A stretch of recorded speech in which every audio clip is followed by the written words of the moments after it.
you. It's a report now. Doing rounds, but this report now on social media doing rounds that Inofiko has been appointed as interim coach. Can you confirm that? I can't confirm as yet because I haven't had an opportunity to sit with Corrie as yet. That information is supposed to come to me either today or tomorrow. So I can't confirm as yet. Muzumi, can we please just use the mic that Pila has? If we can just move it around so that the two gentlemen can hear your questions clearly. Thank you. Okay. Corrie, obviously the India tour is quite close now. How far advanced are you in terms of finding an interim team director and the rest of the staff for that tour? Ken, thank you very much. As I explained to you on Sunday, if it wasn't for your calls that I had to take, I could have been further along. But now, jokes aside, we are well advanced in terms of the coaching staff. There are certain members of the coaching staff, which is in that press release has also been the technical support staff that has been retained. We have agreed that with them. We had one-on-one interviews with them over the last 2 days. So a big number of the staff is already there, and we are obviously now more working on the coaching staff that will be doing the India tour on a temporary basis. But we are well advanced.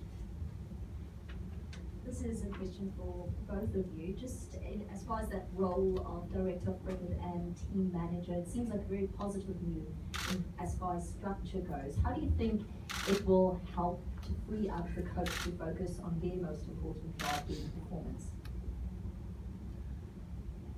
Should I?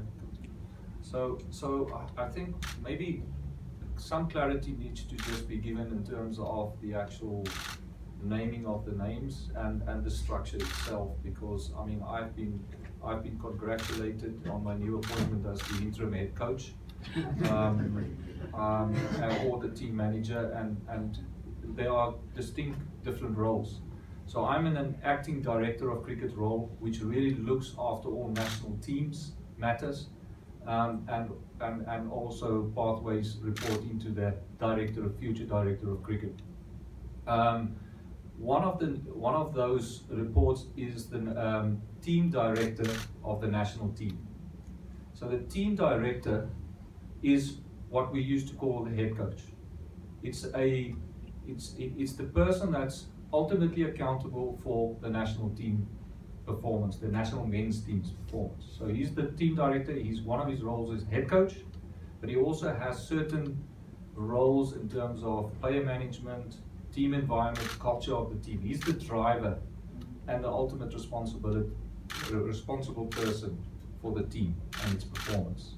He reports to the director of cricket, and under him will be his coaching staff, his administrative staff, and his technical staff, your medical, your doctor, your physiotherapist, and your trainer.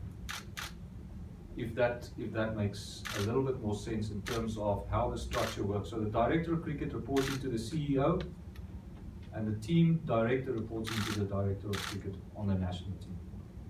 Corrie van Zyl from Blackster.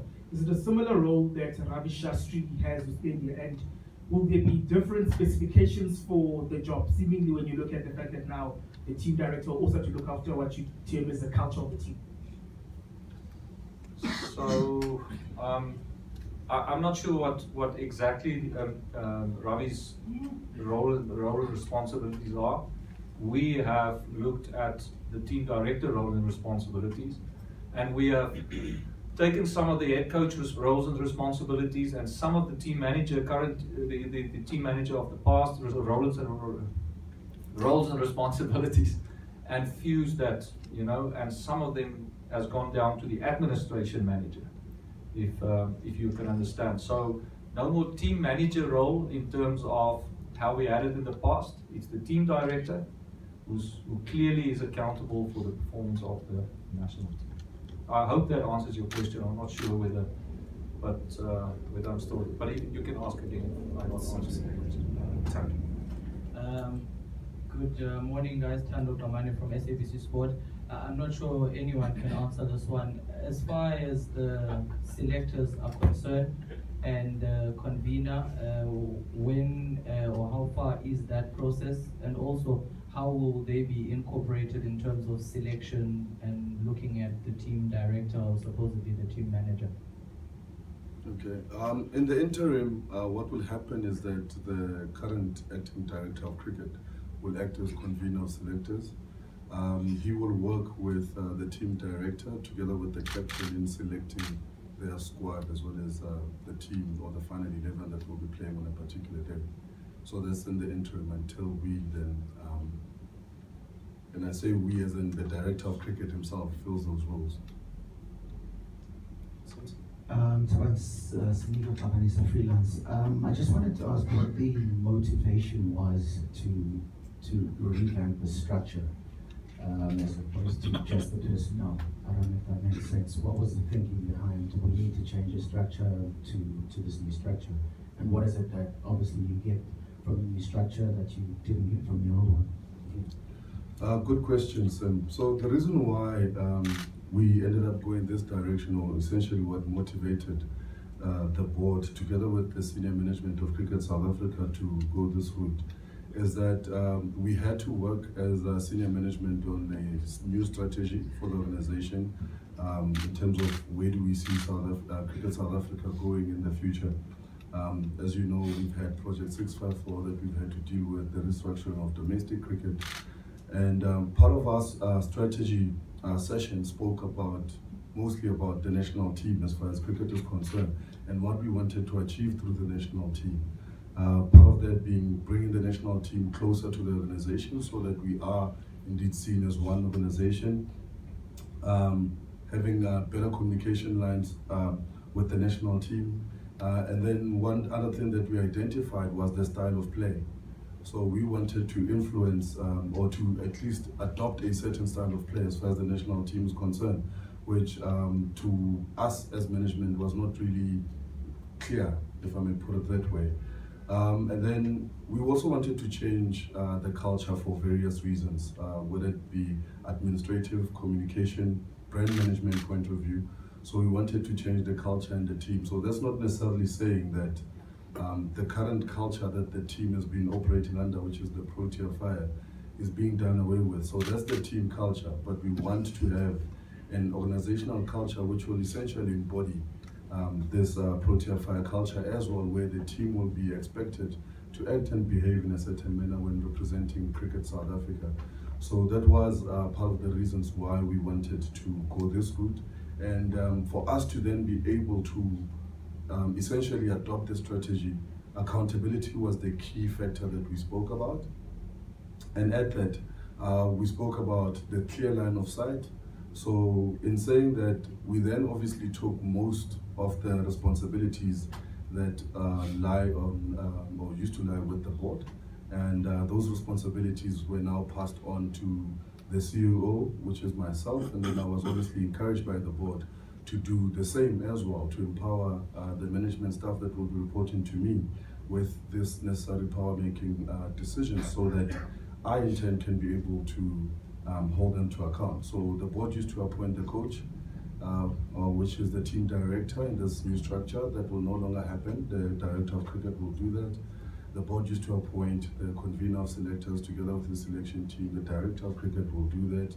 And the board used to appoint the team manager, so the administrative manager of the team will be appointed by the director of cricket. So essentially you can imagine the amount of work that had to go into the presentations that we've had to give to the board over the past 2 weeks, and for the board to finally agree to the presentation that management put on the table, and to essentially agree to letting go of all this power and give it to management. And that's just to be able to hold management to account should we get to a point where the board is not as satisfied as they currently are with the performances of the team. Okay, Tando. If I can just follow on, there's a slight request from SABC for Vinayak. I don't know whether it will be done after or will there be a one-on-one, especially with the answers of the nature that he just gave now. Okay, can we just do it after? Okay. Please. just to follow on that, sir, is that also what prompted, the structural changes with regards to the top tier of cricket? And also, with that, are you planning on empowering the smaller unions, so to speak, or smaller provinces? And how do you see that working in terms of moving from the 6 to the 12 come the following year? Okay, obviously, we've done the domestic cricket review over the past couple of years, and during those times, our president, even at the awards, I think it's 2 years ago, mooted that there would be changes as far as structure is concerned. When we were negotiating MOU 18 with SACA, the Players Union, and we proposed that we have a relook at the domestic structure.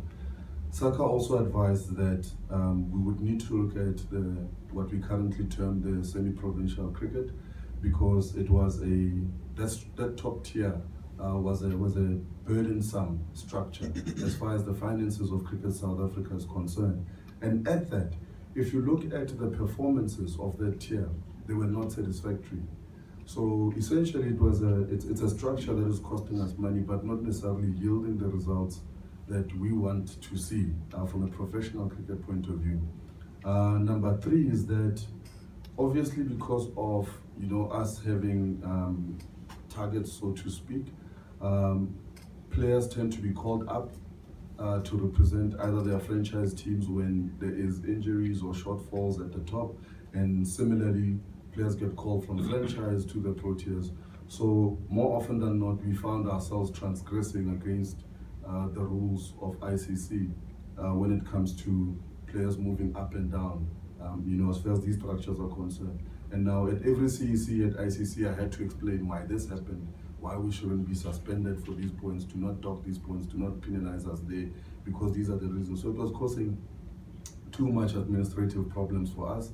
So the best thing to do was to remove this one tier of first-class cricket and bump up the first level, so to speak. Obviously, what that does is that it creates more job opportunities for coaches, more opportunities for players to turn professional. When we do a rough calculation in our head as Cricket South Africa, there would be about 70 players who obviously lose their contracts. But honestly speaking, we feel it's the right way to go as Cricket South Africa.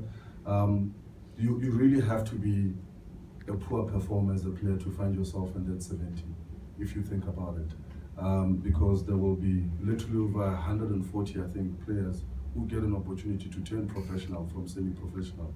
So for you to find yourself in that bottom 70, your results will have to speak to that tune. So we think we're giving everybody a fair opportunity now to put your hand up and say, to a province that's been given an opportunity to turn professional, you can pick me. To a province that will be losing players, you can pick me. So there's plenty of opportunities for people to improve their performances so they don't lose their contracts. Sorry, Thabang, Heidi Sheng from The Citizen. It's a two-tiered question. Firstly, have you, as CSA, been able to gauge the opinion of the senior players in the national team, and how have they responded to the changes? Are they positive about it, and how's the communication gone in that regard? And then just secondly, you mentioned that this new structure is supposed to foster a bit of improved communication with the national team and foster almost like a more collective culture. I mean, there are obviously a bit of challenges. I mean, it's undeniable with SACA at the moment as well. So was that move also a bit designed because there's a perception, and people are going to ask that question, were the players perhaps previously a bit too independent-minded? Were they too much SACA-aligned and not necessarily, I don't want to say loyal, but not necessarily as involved necessarily to the organization that employs them? Was there a bit of a disconnect in terms of that? So yes, there has been a bit of a disconnect between the organization and the players, but the players are not to blame. It's the organization in itself. Too much of the human resource capabilities that the company should have been performing on behalf of the players were outsourced to SACA. So naturally what that does is that it drives the players towards those who are looking after them, or to be seen looking after them. So obviously, with us looking at restructuring everything, this is one other aspect we looked at to say, how do we now start slowly taking back the responsibilities that the organization was, in essence, was supposed to execute on behalf of players, and bring the players closer so that they understand as and when changes are done within the organization, what is informing those changes. Communication lines between the organization and the players is clearer and much simpler. Decision making is quicker, so that's what's essentially informed the structure. There is now a one-stop shop. As I've just said, there's no reason now for me as a CEO, when Corrie comes to me and say, listen, I'd like to do this, and say, wait for me to go to board level. We've now been empowered to take decisions. So essentially the buck stops with him unless he feels that it's a decision that he'd like to include me on, and then we can deliberate between the two of us. But essentially now, this is where the buck stops. There's no need to keep going to the board and waiting for weeks or months for the board to convene, for communication to then go back to players. Now decisions can be made almost instantaneously. Sorry, just the first part, have you guys actually engaged with senior members of the team or with the national team, or how has professional players perceived the new structural changes? How have the conversations been? Yeah, we have engaged with a couple of senior players, but this is now on a one-on-one basis. One would like to think, at some point pretty soon we'll be able to engage with the rest of the team so that we can communicate with them and hear their views, and especially essentially explain our thinking to them. As far as professional players are concerned, unfortunately we haven't had that opportunity to do so, purely because SACA refused to give that opportunity to us, and indicated that if there is a message to be portrayed to the professional players, Tony Irish will be the man to do so. So that is something that we're trying to work on, to make sure that whatever message is that we try to give to the players is delivered as intended, and that Tony Irish represents Cricket South Africa in its truest form. So we understand that yes, there are a few differences between us, but we're trying to solve those differences in a very professional manner. So it sounds like there's a complete breakdown in the relationship between CSA and its Players Association. Is that right? No, there's no breakdown. We continue to talk with Tony Irish. Our president, in fact, had an informal chat with him in London to discuss these matters. Our treasurer of the board had an informal chat with him over the weekend to discuss these matters. And in fact, they have, SACA has agreed to a meeting with Cricket South Africa to iron out these matters. What Cricket South Africa needs to do now is to send an invite to SACA with dates in terms of when that meeting can happen, for SACA to agree to a particular date and a venue where we can meet and essentially decide how we move forward. But SACA continues to be a key part of Cricket South Africa. Tony, and then Lloyd. Tony from CSA. So I think my questions have been asked. I was going to ask about SACA, but I'm going to ask them anyway, just for my own clarity. What is still on a scale of 0 to 10 in terms of them agreeing with your new structure? Where are they? Just for clarity, because I think I've been to press conferences before where you propose something and then we hear afterwards that SACA hasn't been consulted or isn't happy with something or other. So I just wanted to find out in terms of that. And I know you said informally you've had a chat and you've had chat with some players. And then secondly, just in terms of, you've spoken about Project 654 before. In terms of, and you mentioned that the semi-professional structures, that's where some of the financial savings will come from. And I suppose this is part of the bigger picture, but just a bit more on that with this, where do you see that the projected losses that you have spoken about, where do you see that the financial savings in this will come from? Okay, as far as the last question is concerned, in terms of financial savings is concerned, that is obviously from a budgetary point of view, because these are projected losses that we're speaking about, and therefore will include a lot of assumptions. So those assumptions obviously include player cost, includes logistics and so forth.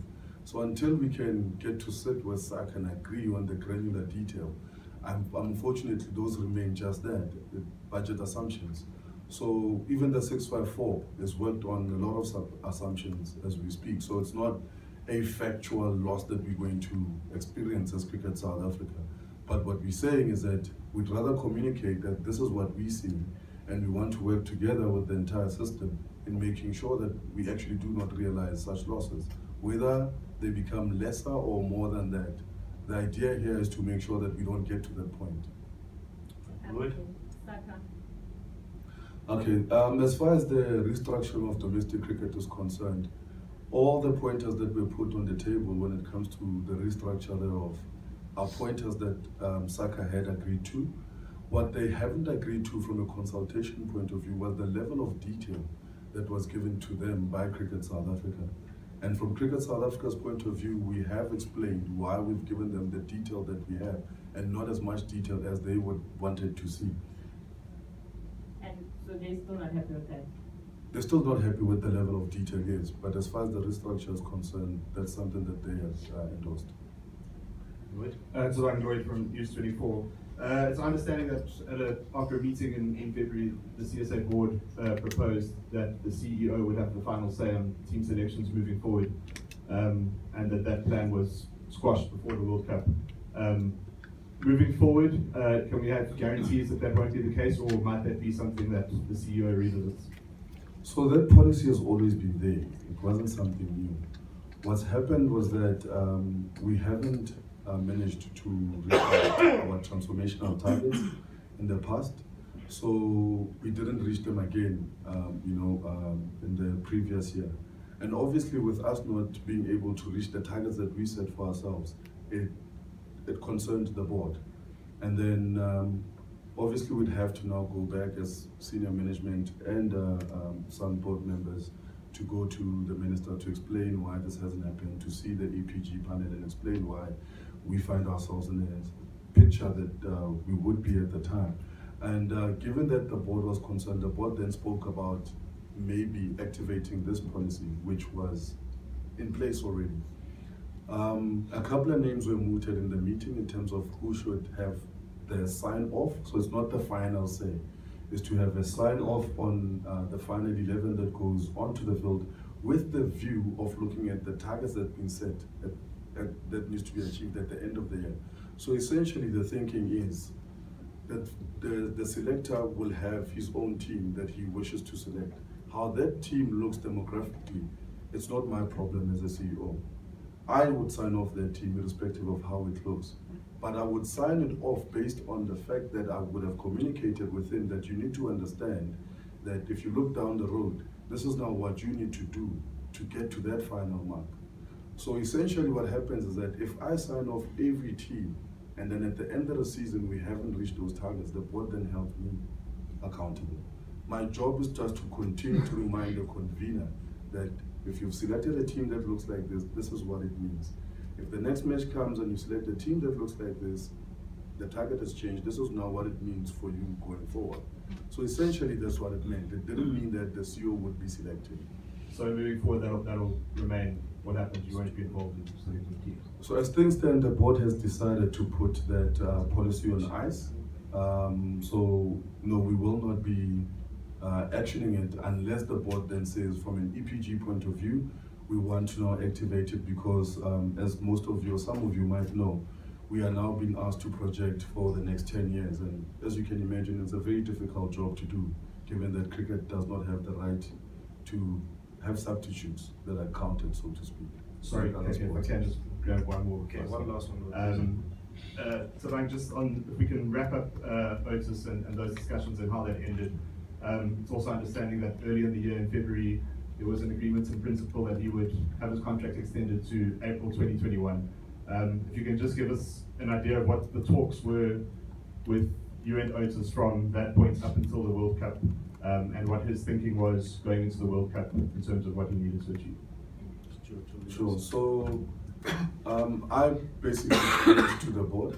I first spoke with Otis, and I said to Otis, I would like to suggest that the board have a look at your contract and with a possible extension. And then Otis responded by saying that he would more or less look at being employed until probably 2021, and that's what I should suggest to the board rather.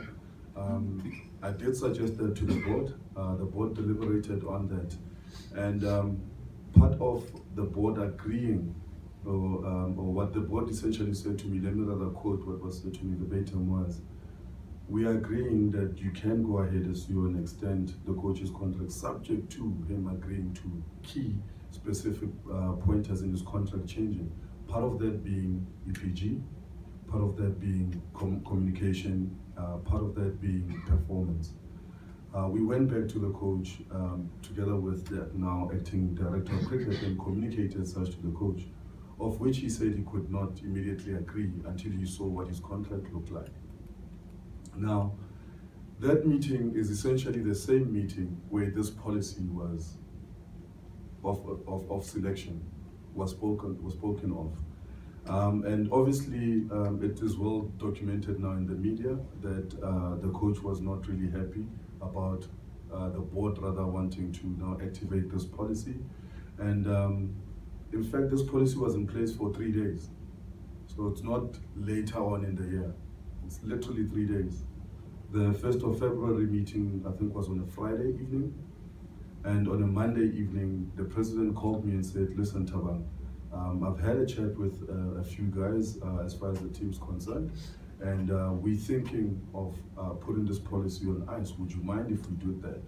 And I said, no, there's absolutely no reason why I would mind in the board putting this policy on ice, because the perception that was already put out there was that the board, together with the CEO, is intending on interfering on selection, which wasn't true.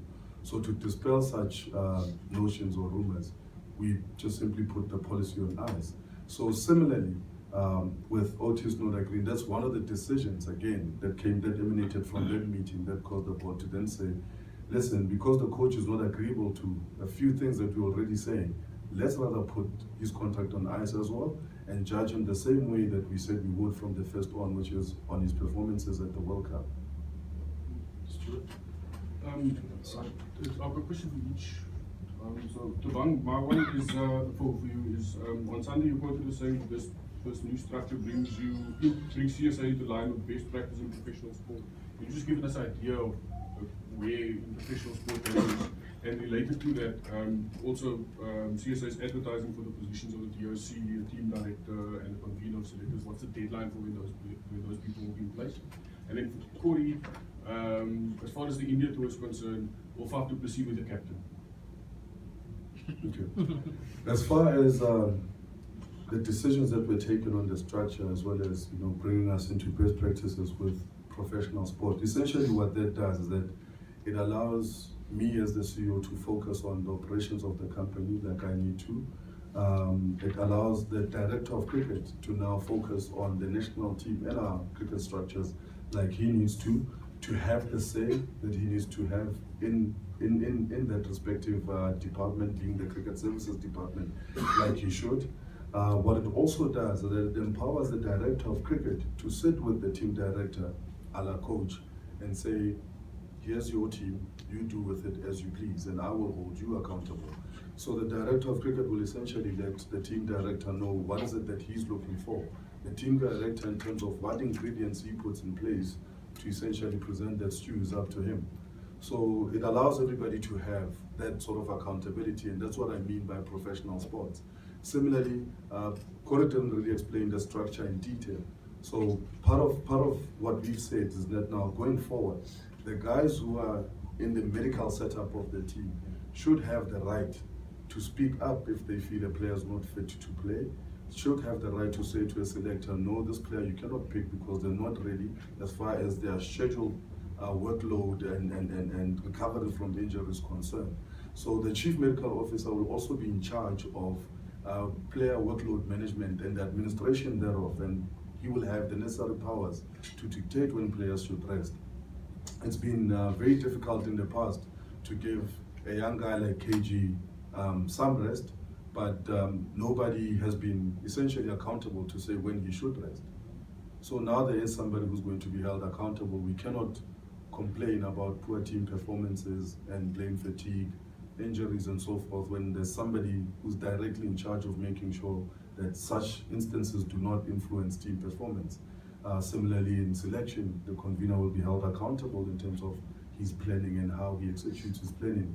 And ultimately the person answerable to all the people that they're answerable to is the director of cricket. So there's no longer that need for the director of cricket, as I said, to come to the CEO unless he feels compelled to. But accountability now lies with all individuals in terms of their respective roles. The deadline for the permanent appointment? As far as deadlines are concerned, we're trying to make sure that before the English tour starts, we do have the permanent employees in place. But as you might know, that this is a different environment, so to speak. So depending on who the director of cricket is talking to in terms of filling these specific roles, there might need to be some negotiations in place, and that might delay the deadline that he set for himself. So the interim structure will remain until he can essentially have a permanent structure in place, because as I said, if he approaches you, Stuart, and says, I'd like you to act in, or to essentially act in this role, and you demand more than what Cricket South Africa can afford, he has to go back, relocate his budgets. If it's putting him out of budget, but he's essentially sees you as an integral part of his strategy, he will obviously have to now come to me and say, listen, I really want Stuart, but this is how much it's costing me. I need you now to dip into your budget to make sure that I get Stuart. And that on its own will take some delay. So you can imagine if Stuart comes on board and he wants his own team and his team is the same, the delays that it can cost. So we've set a deadline, but we might not meet it. It's flexible. Sure. So on the captaincy, Stuart, I think it's important to also note what, look forward as well. We're also looking forward to 2023. We need a strategy to 2023. So in terms of appointing the captain, we will look at how we approach that.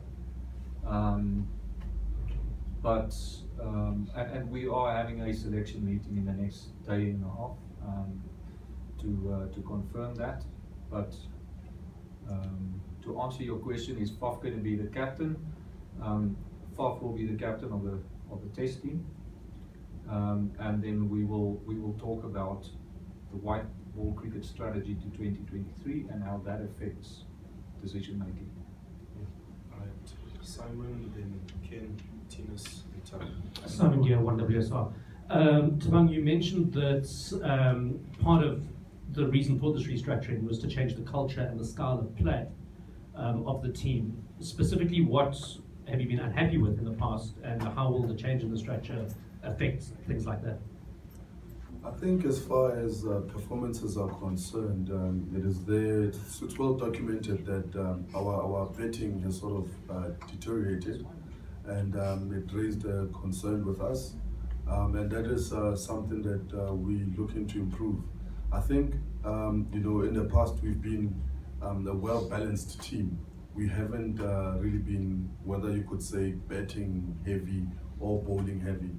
We've always been well balanced as the Proteas, but in the past 2 years, betting seemed to have literally taken a back seat, and that is something that we want to change. Now, as far as the style of play is concerned, what we want to see is a more positive style of play. We want to see, obviously, the team taking calculated risks, but essentially backing themselves in their thinking and their decision making at that.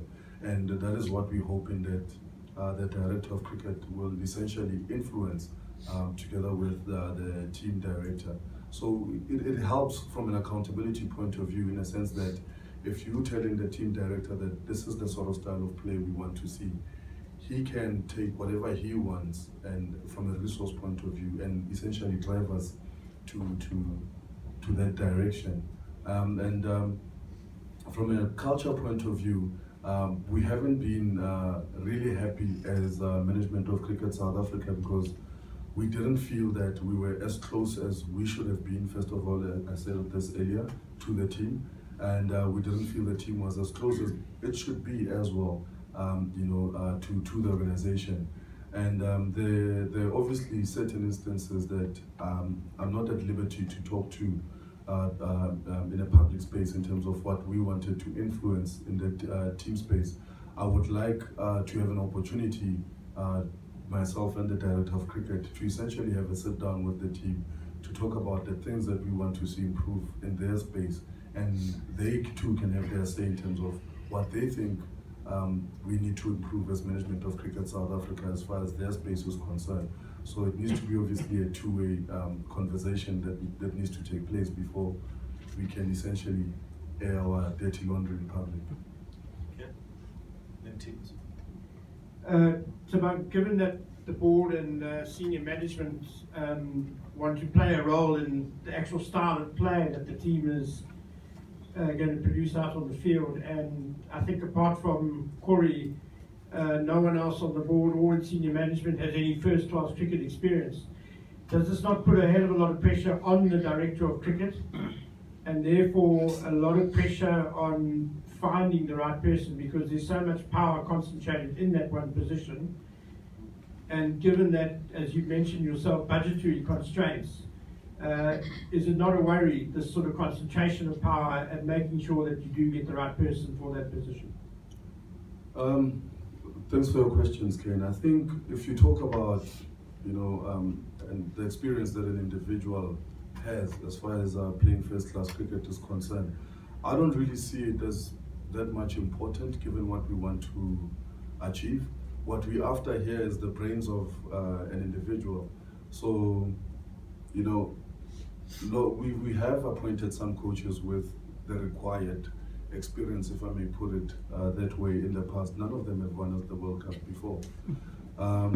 You have world-class coaches who have won the World Cup as players, well decorated, whether they have the Ballon d'Or or whatnot in football. But when it comes to coaching professional soccer or football, they're really nowhere to be found. And then you have an individual like Jose Mourinho, who's achieved so much, but is nowhere near what other coaches who have good professional playing experience is concerned. So we're not really after your playing stats here. We're after what you can put on the table when it comes to strategy, how you can execute that strategy, and obviously your managerial skills. And I don't think as a player you get to be given that playing first-class cricket. Corrie from F24 here. I just want to know, with the interim team director, has Cricket South Africa approached a few people with offering them the opportunity to take this team to India? Has Cricket South Africa approached some of the coaches within Cricket South Africa? And also, is there a chance that the interim team director might carry on as for the England series as the full-time team director? Probably can keep it very short and say yes and yes. I hope that's okay. Tando, I'll take up last two questions, guys. Any takers? You'll just identify yourself, Tando. Right, so you noted. Thanks again, KK. I think the whole nation won't forgive me if I don't ask this question. Are there any plans from Cricket South Africa, seeing that there's a lot of restructuring happening, to restructure your broadcasting deals and also the rights deals? And what are those deals at the moment? How long are they in place for? And also, we saw the Mzansi Super League being played on SABC Sport. Will that continue this year? So for this year, the league will continue being on SABC. We will, in probably the next few days, if not a week or two, communicate such plans in terms of how we intend to roll out the league. And as far as restructuring of broadcast deals or commercial deals is concerned, it's pretty difficult to say yes or no to that question now. And reason being that the landscape that we operate in, as far as the South African economy is concerned, we tend to sometimes forget that we're not in a similar environment as Australia finds itself in terms of the amount of money that the public broadcaster pumps into sport with the help of the government. We're not on similar landscape as what the English find themselves in terms of the amount of broadcasters that are in their country who want to have sport on their respective channels. We're not in a similar space as India, where on average pay TV costs $2 a month, And you know, there's that many broadcasters there as well who are all interested in this key content being cricket. We only have literally 2 broadcasters in the country who can afford to broadcast cricket, and that's SABC and SuperSport. So you can imagine that CSA does not really have much of a room to maneuver in terms of making decisions. So I think as things stand, we are lucky to find ourselves where we are, in a sense that we can broadcast international cricket both on free-to-air as well as pay TV. Obviously, because none of them have exclusivity, we do not receive the same values as we would had we given any of them exclusivity. But that's the pain we have to take for wanting to spread the game. Thabang, sorry, just last question on Saka. You mentioned again that you guys have actively tried to find a date and a place to have constructive meetings and stuff. Is it your hope that those meetings can perhaps avert the litigation in the court? Yes, it is. I mean, I think it would be irresponsible for me to say no. We're willing to go to court at all costs. If we have to, we will, to defend our views as Cricket South Africa. But yes, it is our hope that we don't go to court. I mean, at the end of the day, we are family with Saka, and I'd like to think that whatever differences might be on the table, as family, we should be able to sit around the table and thresh out those differences and essentially agree to move on, whether the one party might still be unhappy to a certain extent or not. That should be irrelevant. What's important here is to make sure that we represent cricket as well as we should, because if this matter does go to court, irrespective of who wins the court case, cricket's still the loser. The money that we actually saying we want to save, we're going to be giving to lawyers here. Any takers for the last question? Fanny, I'll give it to you. Can you say something on Zyl staying? What can you say besides that he's a legend? He's a living legend, and he's going to be sorely missed as far as the test arena is concerned, but has taken a pretty wise and bold decision at that in trying to prolong his career at international level. We fully support him as management of Cricket South Africa. Obviously, one can say that the news to me came as a surprise. I thought maybe he might want to wait a little bit longer, play the test series against England, where essentially he started his career against from an opposition point of view. But he had talks with our acting director of cricket, and he felt now is the time, and he had his own plans in terms of how he wants to prolong his career. He was supported by the director of cricket and is now therefore supported by the entire organization. So he will be sorely missed, but we will still see him in other formats, and we hope that we can preserve him as much as we've managed to preserve Imran Tahir. So if he can last until 40 and still bowl at 140 an hour, I'll be more than happy. All right, members of the media, take this opportunity to thank you guys for coming through. Tandem, the SABC crew, please, you guys will be the only ones afforded a one-on-one interview.